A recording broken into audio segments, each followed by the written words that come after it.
الله صلی الله علیه و علی آله و اصحابه و من والاه.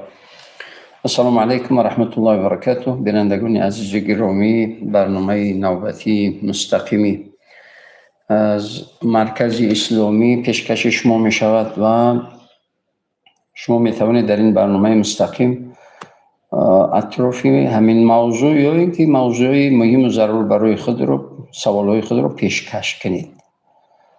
قبل از آغاز صحبت یا در آغاز صحبت از پروردگار برای هر یکی شما و اهل خانواده و فرزندان پیوندان شما با دعا عزت و برکت و سعادت ابدی تمنا میکنم. خداوند عزوجل همیشه زیر سایه رحمتش قرار بدهد و با نظر خیر و برکت نظر رحمتش نظر کنه. موضوع امروزه ما در باره یکی از رکنهای اساسی دین مبین اسلام یعنی نماز است. نماز ستون دین است. نماز یکی از رکنهای اساسی دین مبین اسلام است و نماز این مناسبت و معامله و ملاقات و صحبت با پروردگار است. وقتی که انسان حالا چی مسجد چی خانه وقتی که رو به قبله می ایستد یک چند لحظه قبل از آغاز صحبت باید در ذهن داشته باشد که چی کار میکند و با کی صحبت میکند و چی کار انجام میدهد. یعنی یک چند ثانیه رو به قبله ایستادن و خوب اندیشیدن و فکر کردن و قلب، نیت، روح، روان، جسم، جان با همه وجود وقتی که انسان حاضر می باشد پس خالصا الله تعالی الله اکبر بگوید نماز شروع کند. نمازی با معنای تامش یعنی انشاءالله نماز می شود و قبول می شود.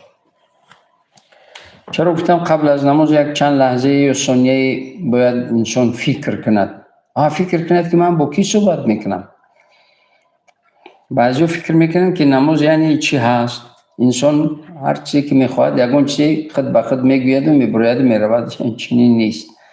نماز یعنی ملاقات و صحبت با خالق خودش است. انسان با خالقش صحبت میکند، راز میگوید، نیاز میگوید، مناجات میگوید، خب عاجزی خود را اظهار میکند، بندگی خود را اظهار میکند و سعی و تلاش خود را انجام میدهد تا اینکه پروردگار یکی از دوستانش و از بندگان خاصش و از بندگان رستگار پاکشدگانش قرارش بدهد.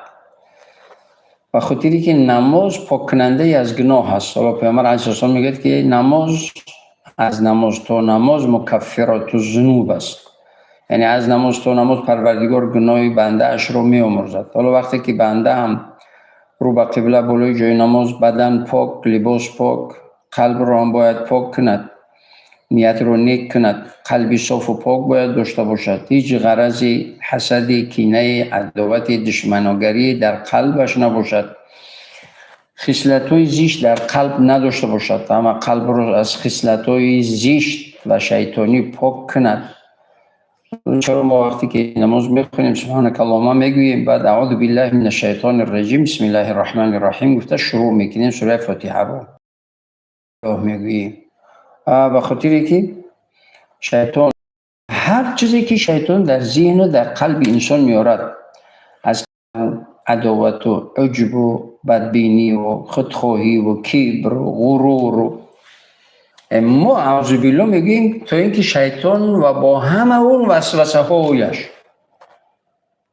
های شیطان چی هست، کار شیطان چی هست. کار شیطان، وظیفه شیطان بین زن شوهر، بین اکا و دودر، بین اپا و خواهر، بین اهل خانواده، بین زن هیور و دیگر این همه نزاع و نفاق و فتنه و دشمناگری این همه رو ایجاد کردن است.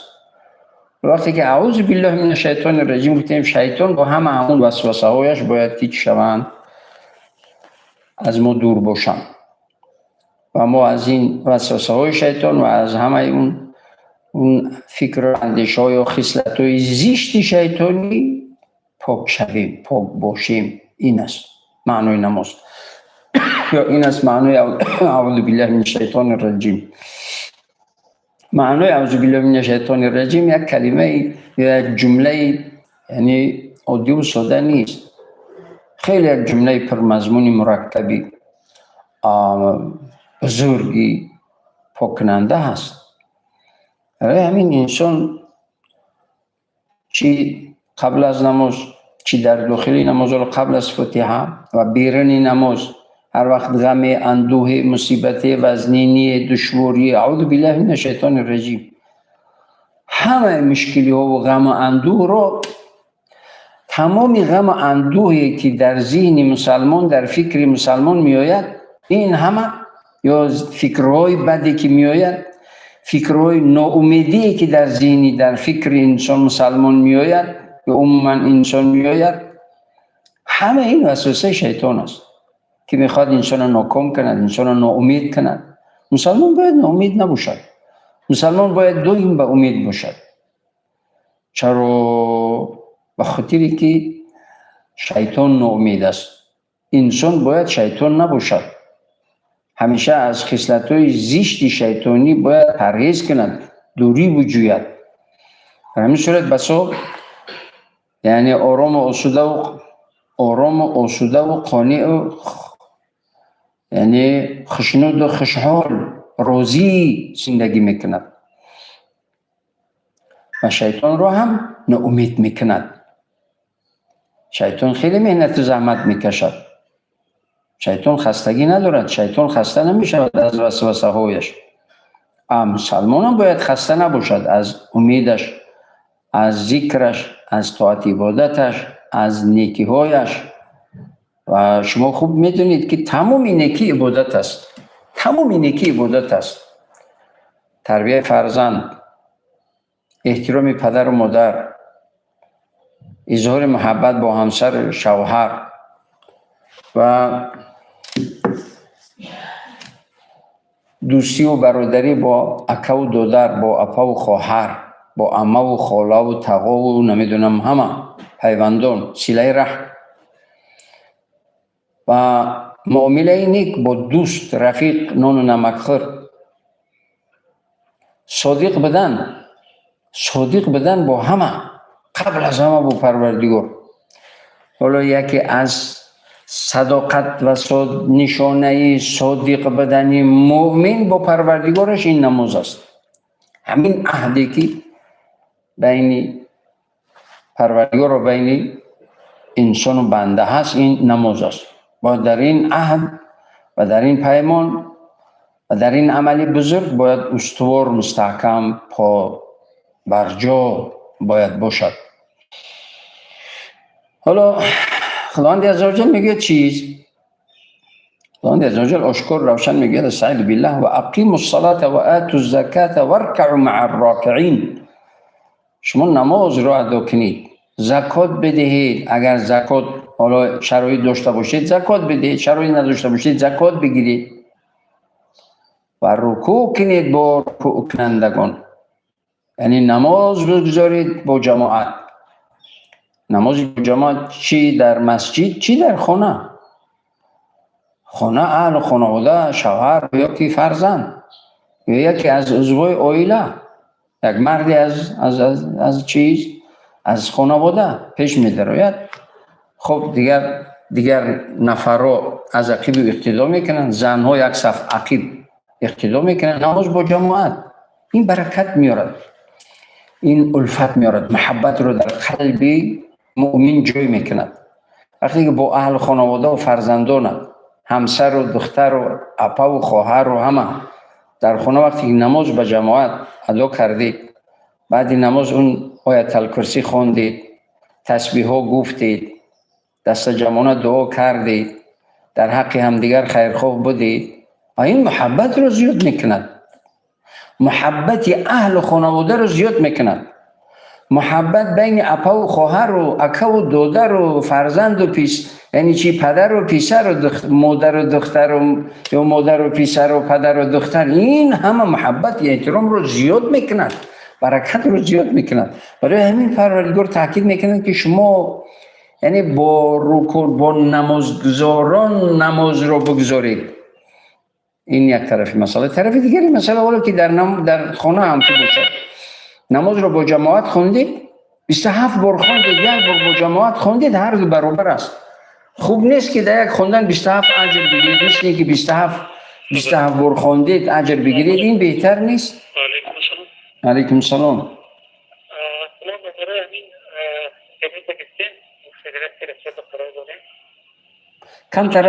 کمتر بلند گپ زنید که اوسون پست آمده شده است. 915 338 94 915 338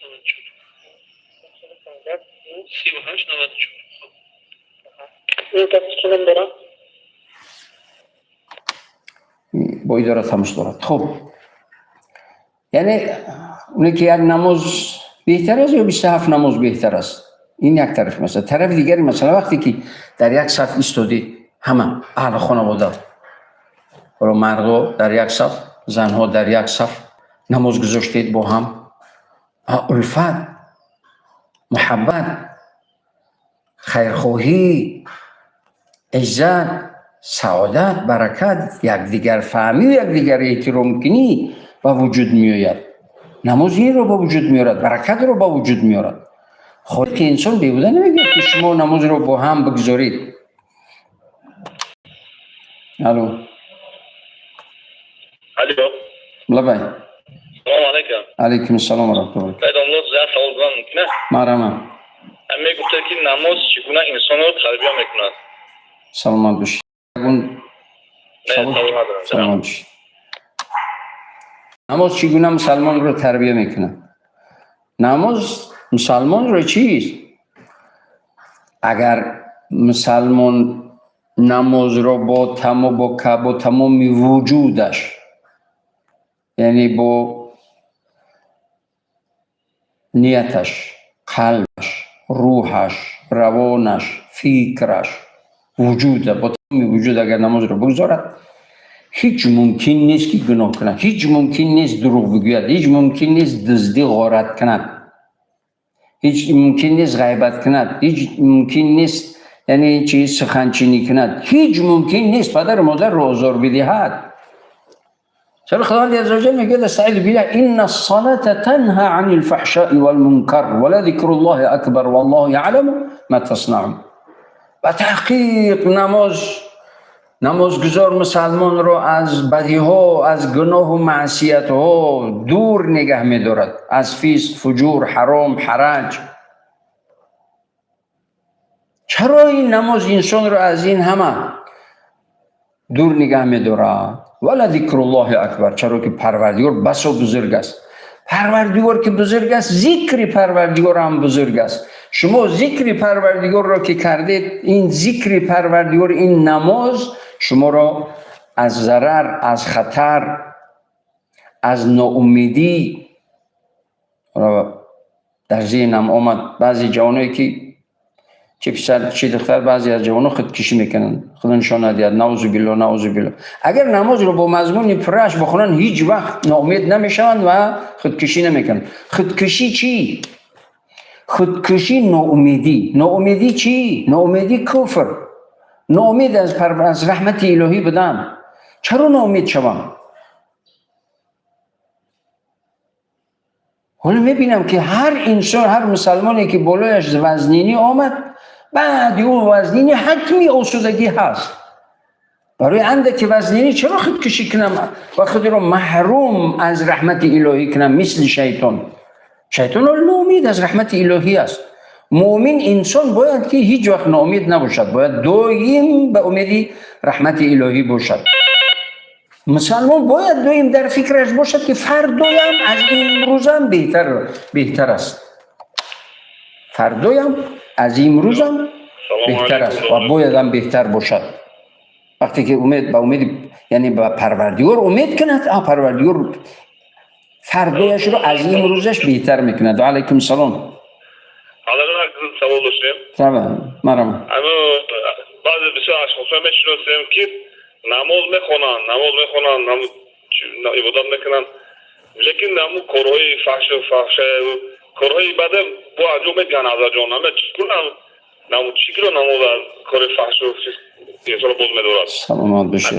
هم جوان راهنمایی میکرده. از دو یک سوال دیگه نماز جماعت چی فضیلت دارد همیشه میفهمید حالا. سلامت باشید. خدا خیر برکت. سلامت باشید. موفق باشید. چیکار کنند که نماز از فسق و فجور و از حرام و حرج و غارت و دزدی و دیگر حالا مسجد نماز میاد و اصلا اون نماز نمیاد، بعد پای افضل میدزدد. اون دزد است، مثل همون یک مرغی که دانه میچیند میاد سر کت کت کت سرش رو میماند میبرد تیز پیش از همه یک پای افضل پیش میگیرد میگریزد. اون نمازخوان نیست، اون دزد است، غارتگر است، غارت میکند. اصلا اون نمازش نماز نیست، در نمازش هیچ ثوابی نیست.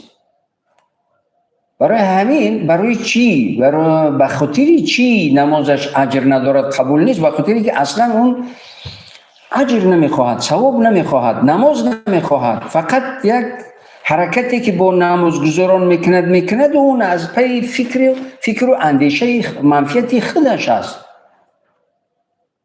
برای همین اون تاثیر نمیکند. نماز من گفتم در اول صحبت که پیش از نماز حالا رو به قبله که چند لحظه ثانیه‌ای حالا بگید پروردگار، من پروردگارم رو عبادت و با پروردگارم ملاقات دارم و صحبتم با پروردگارم هست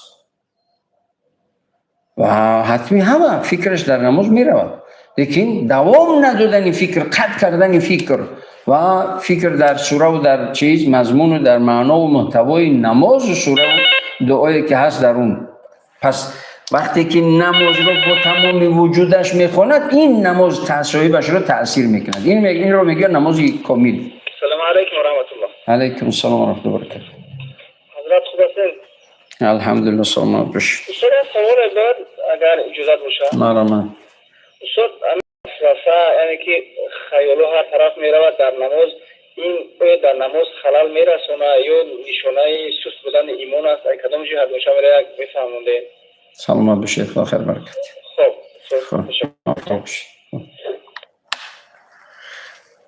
خب حالا وقتی که فکر منی نشانه صالح بدن مؤمن است که فکرش در نماز می رود. ما انسانی نداریم که فکرش نرود در نماز، وجود ندارد نمازگزاری که فکرش در نماز نرود.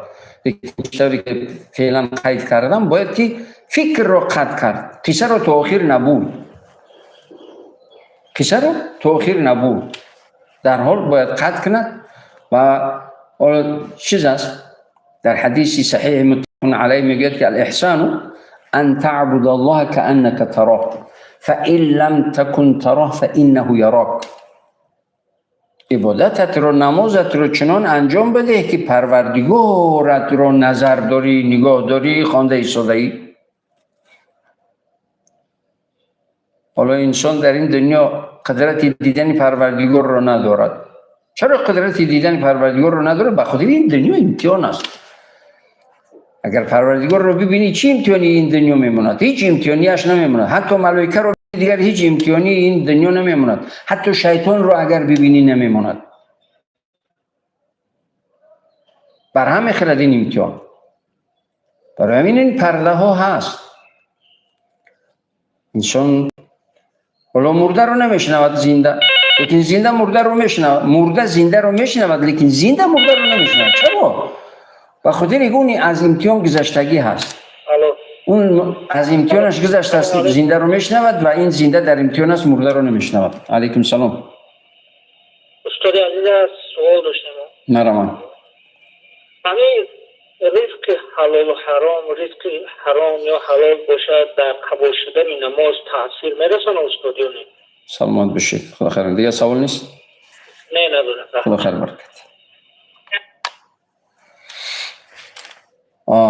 نماز یعنی نمازی که با تمام وجود با حضور گذاشته شود. اون نماز میگه ان الصلاه تنها عن الفحشاء والمنکر. نماز به تحقیق شما رو از بدیها، از معصیت، از گناه، از دروغ گفتن، از غیبت کردن، از تمام بدیها، حتی از ضرر، از خطر شما رو حمایت میکند. از گناه حمایت میکند. پس اون نمازی که با تمام وجود بخواد. ولی نمازی که با تمام وجود باشد، شما یک بار فکر کنید، در هنگام نماز از ابتدا تا آخر نماز رو با تمام وجود کوشش کنید که با تمام وجود بخونید. ولی فکر میرود، مهم اساس فکر رو قطع کردن است. حالا نماز رو که خوندید، خود سجده های اخیر، خود بعدی نماز یک آهی چقدری سرد میکشید، میبروید نفس، سبک میشوید، احساسی سبکی میکنید. چرا این احساسی سبکی بعدی نماز میشود؟ به خاطر که انا اون نماز رو با تمامی، با آداب و اخلاق و با تمام وجود گذاشته، اون نماز از گناه پاک میکند و نماز گناه کردن نمیگذارد. وقتی نماز رو با تمام وجود، با کمالاتش، با کمالی تواضع گذاشته، این نماز شما رو گناه کردن نمیگذارد، غیبت کردن نمیگذارد، فتنه انگیزی کردن نمیگذارد، جنگ دوختن و گیج کردن بین دو مسلمان نمیگذارد. اما بودو اگر که دروغ گفتن شدید، غیبت کردن شدید، یا فتنه انگیزی کردن شدید، یا گیج کردن شدید، اون از داخل قلب و ایمانت میگه دو از خدا شرم کن، از خدا شرم کن. که این وجدان و این قلب تو رو از داخل صدا میزند که از خدا بترس، از خدا شرم کن، زمانی که نماز رو کامل خوندید، همون نماز یک قوه روحی معنوی، یک قوه روحانی معنوی قوی استوار مستحکم می شود که دیگر قدم زدن نمیتوانید. باید مسلمان چنین نماز بگذارد. حالا سوالی نوبتی بود که وقتی که لقمه حرام میخورد انسان، لقمه حرام، چرا پیش از نماز طهارت میکنیم؟ پیامبر علیه السلام میگه که هر کسی که بسم الله میگوید، طهارت رو میکند به نیت عبادت، حالا هر عضوی رو میشید، دست میشید، آغاز از دهان، بینی رو میافشاند و روی رو میشوید، دست و تارین میشوید، مس گردن یا که گوش مس میکشد، سر پای ها رو میشوید. قبل از نماز قسما انسان از گناه پاک میشود با طهارت، مادامی که به نیت امیدی به پروردگار و طلب، یعنی امیدی اجر و طلب مغفرت گناه، با امید اجر و طلب مغفرت گناه وقتی که مؤمن مسلمان طهارت میکند، الکی هنگام طهارتش نسبتاً یعنی قسما از گناه پاک میشود. الان قطره‌های آب، پیامبر علیه السلام در حدیث صحیح میگویند که با قطره‌های آب طهارت گناه ها میریزد. اینه ولی که اومد نماز، پیش از نماز یعنی چی؟ به خاطر این نمازی کامل بخونیم ما باید از طهارت کردن شروع کنیم. از اونجا باید که چیز پیش از چیز تشناب در آمدن، اللهم اینی اعوذ بک من الخبث والخبائث، پروردگار من از تمام بدی ها و وسوسه های شیطان و ضرر و زیان شیطان پناه به سوی تو میبرم، من رو در پناهت نگاه بدارم. به داخل میشویم. حالا که اونجا دیگر حالا که برآمدی از چیز، از تشناب که برآمدی، غفرانک، پروردگار مغفرتت میخواهم. حالا طهارت رو با بسم الله گفتی و بعد اما ذکرهایی هم که کردی مشکلی نیست. ذکر در همه وقت، مادامی که در اون جای بدبویی نباشید، ذکر در همه وقت خوب است. و قسما از گناه پاک میشه. حالا نماز رو کامل میخونید.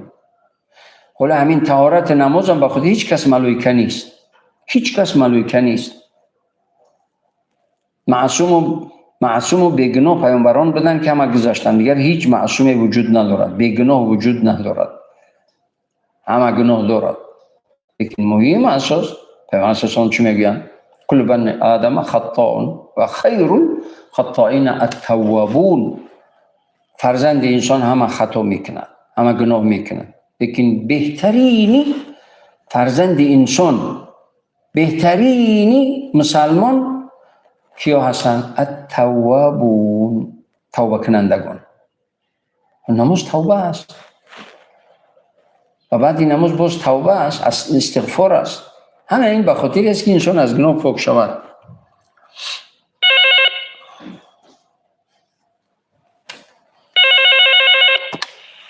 لبه علیکم بابا جمله. و علیکم السلام و رحمت الله و برکاته. الو. و علیکم السلام. شنیده شدیم شما را مرحمت. برنامه مستقیم است اگر سوال باشد. لبه یک سوال است برای چیه؟ مرحمت. من فکر دوباره رفتم به مسجد و اومدن مدرزه برای نماز پیش از تکبیر تحریمه برام بودن. سلامت بشید. دیگه سوال نیست؟ دیگه سوال ندارید؟ سلامت بشید. خب یعنی با چیز نماز یعنی چی؟ آمادگی برای نماز که من کجا رفته ایستادم قبل از نیت. هر عمل انسان وابسته از نیتش است. حالا بگید که با همسایه خیلی بریم بیاییم، تمام میاد. غیر از رفتن آمدن وقت ضایع کردن دیگر برای اون هیچ ثوابی نیست، اون نماز هم نیست. اگه خیلی مسافرکا رفتیسن قطعا مسافرکا برام بیام، ها مردم رفته ایستادن یک عمره برام بیام، نه اجر دارد، نه ثواب دارد، نه پاداش دارد، نه برکت دارد، نه تأثیر. حتی تأثیری بد. همونه که به خاطر شهرت یا نماز بگذارد یا عمره برود یا دیگر برود، بعد بین مردم محبت میکند، این ضررش میکند، این معصیت است. لبه الو سلام علیکم. و علیکم السلام. کم تا بلند گپ زنید که استاد است. سلام علیکم. و علیکم السلام و رحمت الله. حضرت سوال داشتیم. مرحمت. زوی نماز ویترم خوندم در کارم. لبه جان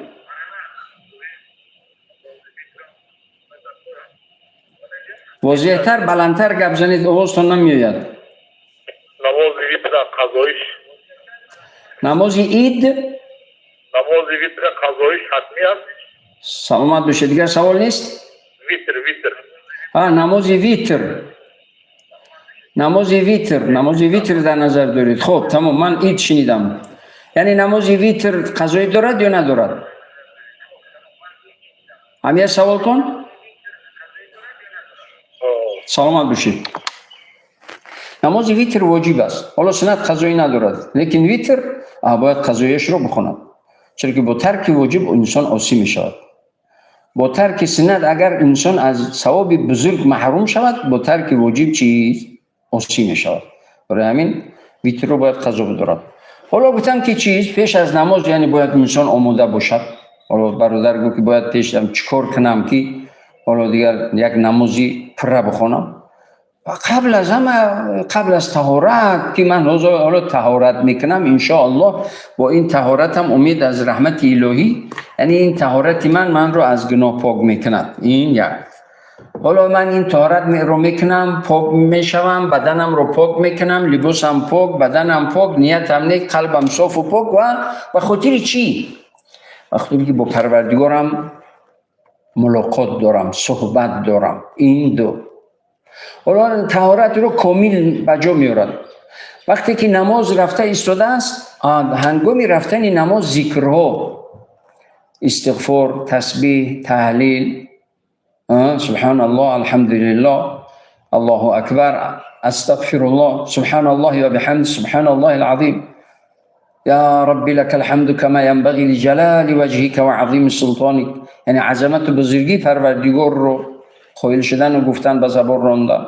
ولی خصوصا همین جمله رو وقتی که میاد یا ربی لك الحمد کما ينبغي لجلال وجهك و عظیم سلطانك، ملائکه عاجز میآیند در نوشتن ثواب این جمله.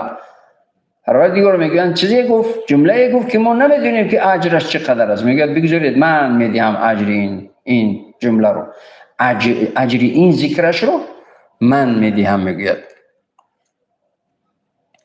برای همین باید که مسلمان پیش از نماز باید که خوب آماده باشد.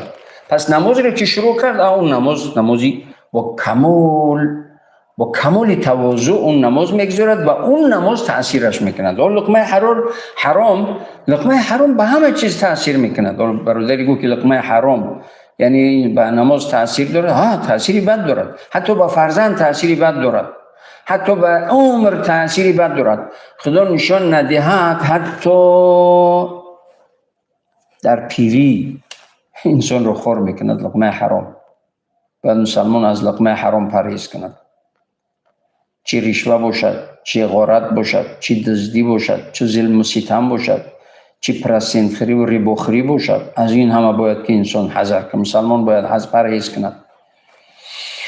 چرا که این همه فرزند و رزق و روزی و عمر و اهل و خانواده و همینه که برای غارت، برای ظلم مبلغی رو به دست میارد. بعد میدونید همه هم مبلغ یا دارو میخرد یا برای مشکلی ها و پرابلم ها و پست و بلندی ها و دیگر صرفش میکند میرد، یا که هیچ آسودگی نمیبیند.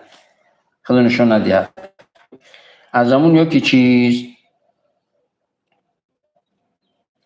از همون باید که حذر کند. باید انسان حذر داشته باشد.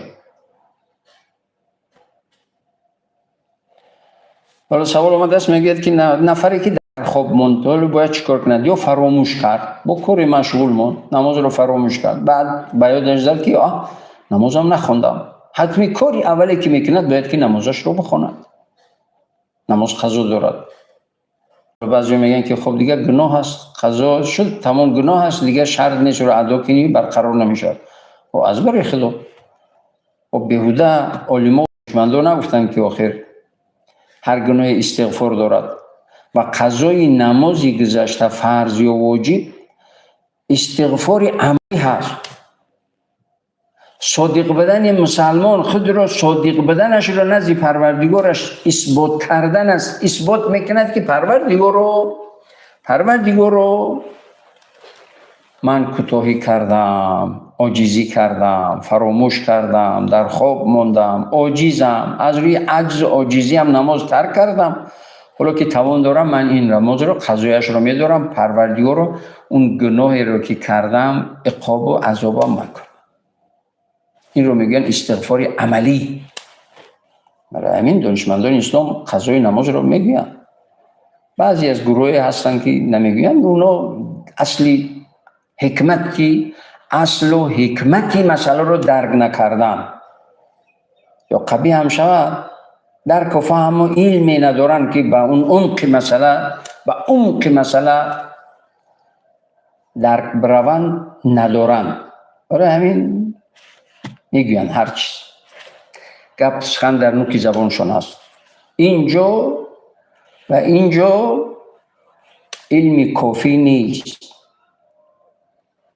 همین شما پیروی از علما و دانشمندا کنید تا اینکه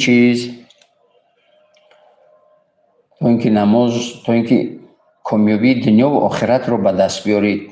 همیشه با پروردگار معامله نیک داشته باشید. حالا سوال دیگر است که میگوید نماز مسافر چگونه است؟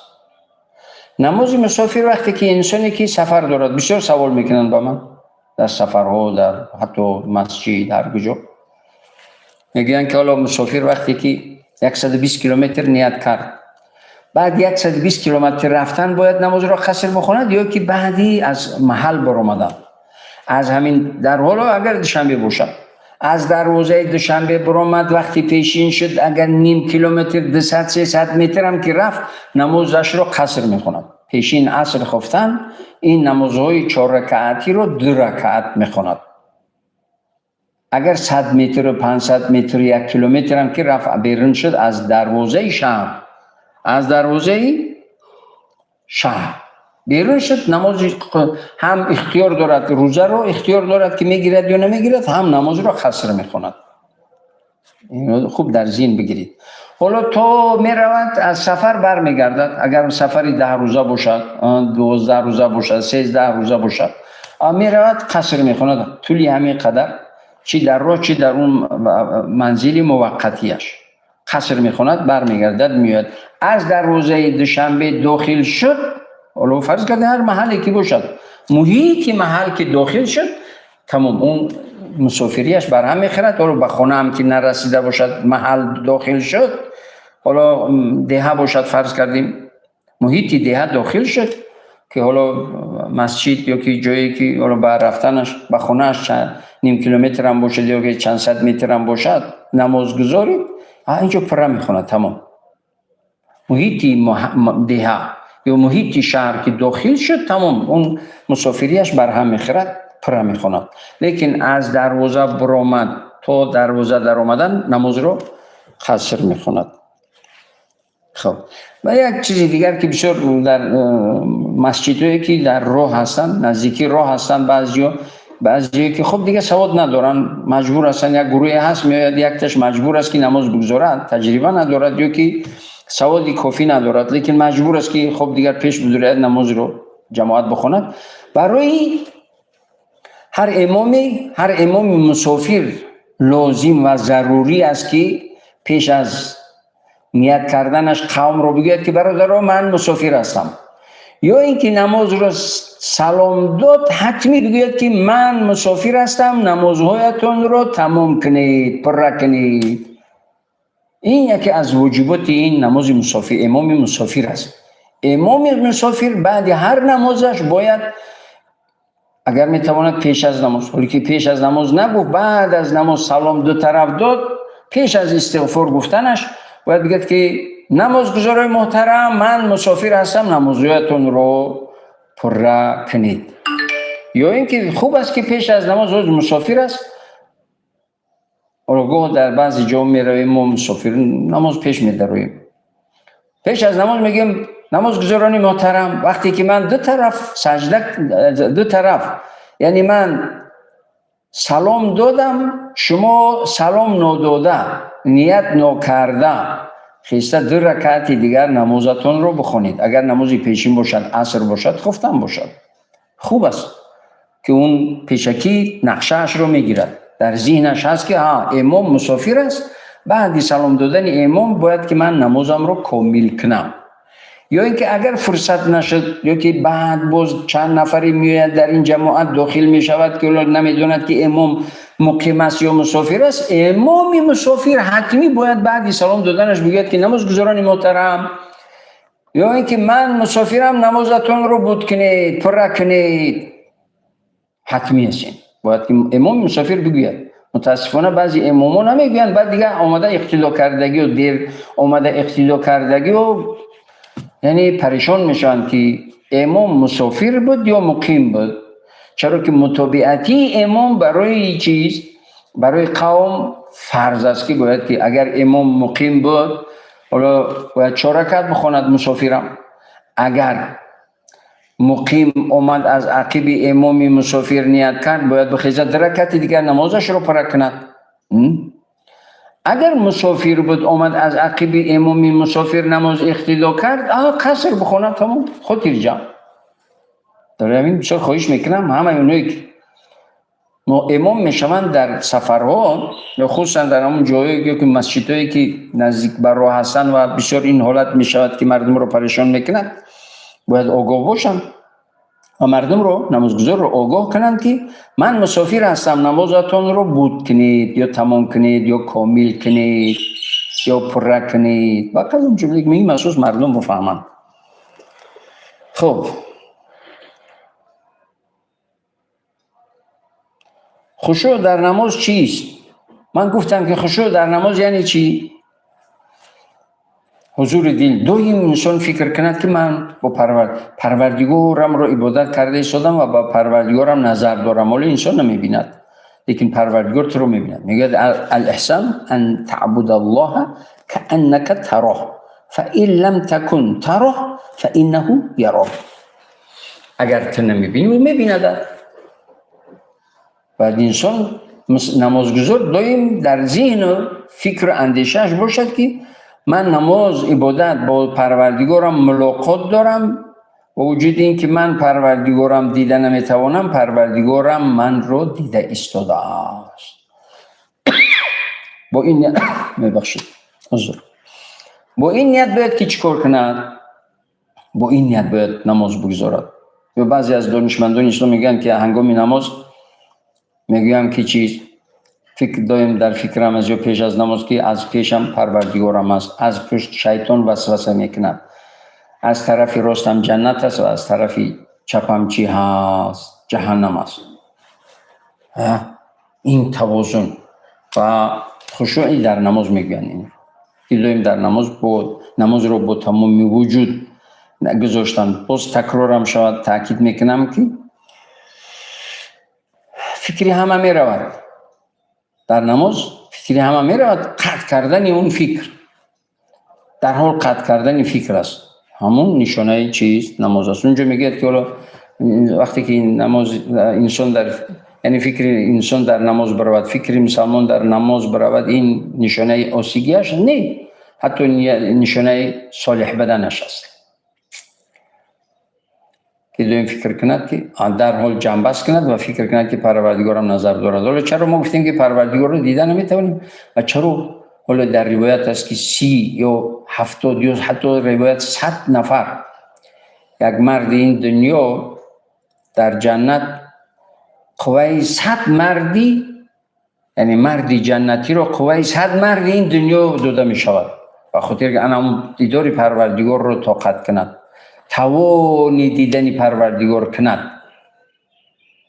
به خاطر چی این همه قوی الهی 100 برابر؟ به خاطری که با دیدار عزیزی پروردگار مشرف شود. پروردگار همه ما و شما رو با دیدار عزیزش مشرف و منور بگرداند. حالا نمازی که کودک باشد، اگر بالغ نباشد و بالغا هم که دیگر هیچ چیزی نمیدانند، در این صورت نابالغ میتواند که در خانه نماز رو پیش بدارد، جماعت کند. درست است. در نمازهای تراویح به یگان شک شبهه است، به کراهیت است، اما نمازی فرض مادامی که اون حالا به بلاغت نرسیده، 9 ساله است، 8 ساله است، 10 ساله است، 11 ساله است، 12 ساله است، بعضی جوانو یا که بعضی پسر بچه‌ها بعدی 15 سالگی به بلاغت میرسند. بلاغتی در شریعت همون احتلام شدن رو میگن. یعنی مادامی که این نشده باشد، نماز در حالت ضرورت درست است، در حالت ضرورت. لیکن اگر که بزرگسال یا کلانسال اگر که در خانه هست، باید که کلانسال اگر که میداند کلانسال باید چیکار کند؟ نماز پیش بدارد. خب نماز در چیز کشتی، سمالیات یا هواپیما، پاییز، ماشین، در این همه حالا اگر راستا اگر امکانیت باشد جای بعضی شرکت‌های هستند که هواپیمای شرکت‌های بعضی از کشورهای هست که مخصوص جای دارن برای نمازگزار. لیکن اگر خطر باشد که حالا سمالیات میلرزد یا که دیگر در این هم جای نشستگیش باید که با ایما اشارت بخواند. لیکن اگر خب سمالیات‌های خوب بقوتی که دیگر یگون خطری وجود ندارد، نمیلرزد زیاد یا که پست و بلند نمیشود، در یک حالت آرام میرود و بعضی شرکت‌ها جای مخصوصی نمازگزاری دارند، حتی شرایطی طهارت کردن دارند و جای مخصوصی شرکت‌ها دارند که جای نمازگزاری و جای نماز دارند، در اونجا باید راستا بخواند. اما اگر این شرایط‌ها نباشد، حالا با ضرورت هم پیش اومد با تیمم، حالا فرض کردیم خوابش بود، خب در عمقی یعنی در خوب فرو رفت، میخیزد تیمم میکند، چرا که امکانیت شرایط طهارت در سمالیات وجود نداره، یا در ماشین یا در نقلیاتی مسافرکشی که بسیار مسافرها دارن و ندارد شرایط و اون راه دور است نمیستد هر جایی که شما طهارت کنید نمیدونم. در اونجا وقتی که ضرورت پیش میاد تیمم میکند، در جای نشستهش نیت میکند با ایما اشاره کمی، در رکوع کمتر، در سجده زیادتر، نماز رو با اشاره هم. بیمار حالا در میز میشیند نماز ادا میکند، بیماری که زانو درد میکند یا که میانش درد میکند یا چشماش جراحی شدگی است، طبیب میگه تا 6 ماه باید که شما سجده نکنید. باید که در اینجا باید که گپی طبیب برسه شود و از گپی طبیب نمیگیرن، گپی متخصص رو نمیگیرن، سجده میکنن، باز دوباره همون علت با وجود میاد. تکراری نه جراحی چشم تکرارن، یعنی دیگر امکانیت ندارد، از دیدن خود را محروم میکنن، حتی عاصی میشوند. برای این با این با اشاره نماز رو کمی رکوع و کمی سجده پایانتر میخواند، تمام نمازش 100% درست است. چرا؟ خاطر این معذور است، این معذور است. خب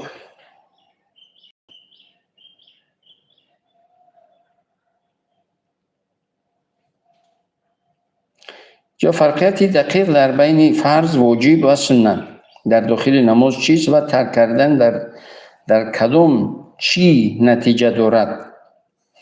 خب چی نماز سنت باشد، چی واجب باشد، چی فرض باشد، رکنها همه یک است. وقتی که ترک واجب کرد، ولو فرض کردیم سوره فاتحه خواندن واجب است، مبادا ترک کرد یا تکراری واجب کرد، دو بار سوره الحمد خواند، سجده سهو میکند. بعدی که قعده اول قعده اخیر ما دو قعده داریم، یکی اگر نماز در رکعت باشد یک قعده داریم. سوره چی را التحیات که خون تنها باشد، اگر یک طرف دو طرف سلام میدهد الله اکبر، باز دو سجده میکند، سجده سهو بجا میارد. اگر ترکی واجب کند یا تکراری واجب یا تأخیر فرض یعنی چی؟ رکعت یکم خون 6 التحیات یک چند کلمه گو که در ذهن ازت گو که حالا من یک رکعت خوندگی هستم، میخیزد یک رکعت دیگر میخوند، میشیند، بعد التحیات دو سجده میکند، سجده سهو میکند، نمازش کامل است، نمازش درست است. حالا ما بودو اگر سجده سهو رو فراموش کرد، سهوی در سهو اسقاطی سهو است، تمام، یعنی سجده رو از بین میبرد. سهوی در سهو اسقاطی چی؟ سجده سهو است، اسقاطی سجده است، یعنی از بین بردن سجده است. حالا فراموش کرد، سجده سهو واجب شده بود براش، حالا فراموش کرد که سجده سهو واجب بود براش، باید سجده سهو میکرد، نماز رو خوند، استغفار رو گفت، آیت الکرسی رو خوند، یا که یگون گپ دیگری مشغول بیرون نماز شد، تمام نمازش، یعنی با کراهیت و با کمی ثواب نمازش قبول است. یعنی نماز داخل همه نمازها در قضا داشتن فرق میکند، اما در ادا کردن فرق نمیکند. چی فرض باشد، چی واجب باشد، چی سنت باشد، همون قیام دارد، قرائت دارد، سوره فاتحه دارد، زمین سوره دارد، رکوع دارد، سجدتین دارد، همش یک است، باید که پر ادا شود. اما در قضا واجب و فرض قضا داشته می شود، سنت دیگر قضا داشته نمی شود، مادامی که یعنی یک سوته اگر بگذرد. اما نمازی بامداد قضا کرد، در خواب ماند، بیدار شد که افتاد برآمده است، هم سنت هم فرضش را ادا میکند. نمازی پیشین قضا کرد، بعد عصر در آمد، عصر ولو فرض کردیم به جماعت خوند، بعد در یادش زد که من پیشین نخوندم، پیشین فقط فرضش رو با سنتایش میخوند، فرض رو با سنتایش بعد عصر تا شام باید بخوند. بسیاریا فکر میکنن که بعدی بین عصر و شام یا که بین صبح صادق تا نمازی تا غروبی تا طلوع آفتاب هیچ نمازی درست نیست، نمازهای نفلی درست نیست، تهیه مسجد درست نیست، شکر وضو درست نیست، دیگر نمازها درست نیست، اما قضایی درست است. بین عصر و شام قضایی خواندن درست است. حالا عصر یا که پیشینش رو قضا کرده بود، بین عصر و شام حتمی باید که بخواند. حالا شام قضا کرد، بعد خفتن، یعنی نمازی، حالا اومد که در مسجد نمازی خفتن است، نمازی خفتن با جماعت میخواند، بعدی خفتن حتمی باید که 3 رکعت فرضی شام و 2 رکعت سنتش رو بعدی خفتن باید بخواند. اما اگر 5 وقت نماز وقتش گذشت دیگه سنت ها قضا ندارد. خب وقتی جدا شده به پایان رسید و خدا کرده باشد که همه سوال و جواب گفته باشم. حالا برادرها اگر اینجا مراقبه دارن، اگر یکون سوالی به جواب مانده باشد، انشاءالله در برنامه‌های آینده باز به همه اون سوال‌های به جواب انشاءالله پاسخ خواهیم داد. و در اخیر از پروردگار برای همه شما تمام عبادت‌های با خشوع و با کمالی آداب و تواضع رو قبل از ما برای خودم و برای همه شما آرزو میکنم.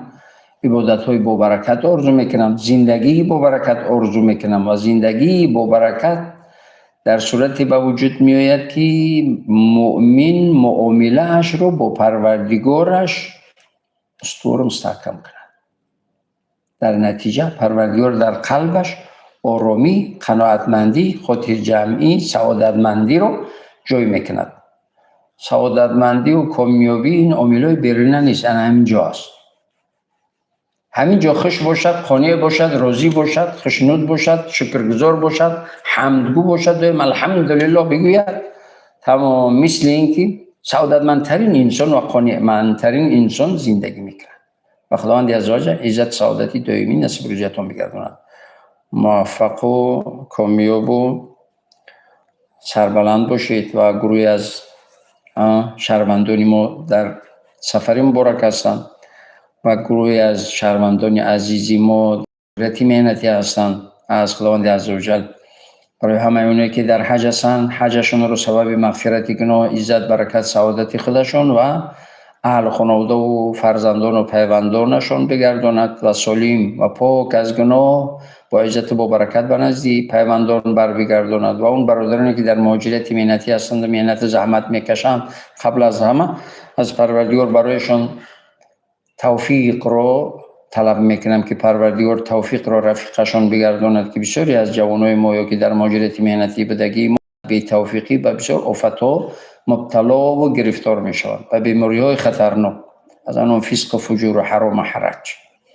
خداوند حفظشون کند، توفیق را رفیقشان بگرداند، توفیق ایمان هدایت کامل نصیب روزی بگرداند و مهنت زحمتشان را با برکت بگرداند و سالم و غنی ما با عزت با برکت به نزد پیوندان بر بگرداند.